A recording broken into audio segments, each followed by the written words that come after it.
Going to show you how to download Roblox on your MacBook. So it's really easy. So let's get right into it. Just go ahead and open your MacBook first, and once you're there, you just need to tap on the launch pad right over here in your docs. And once you're there, you just need to find App Store. You can either search for App Store right here, or you can find it right at the top. Just go ahead and tap on App Store, and now at the top right corner, you have multiple options to discover new games and many more.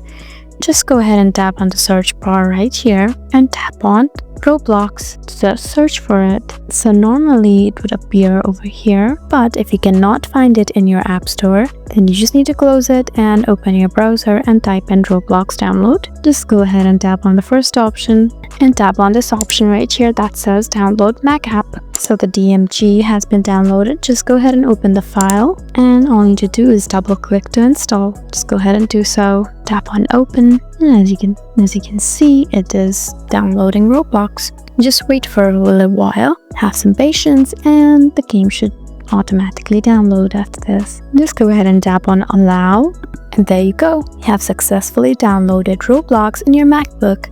I hope this video was helpful for you. Leave us a like and drop us a comment down below, and we'll see you again in our next video. Thank you for watching.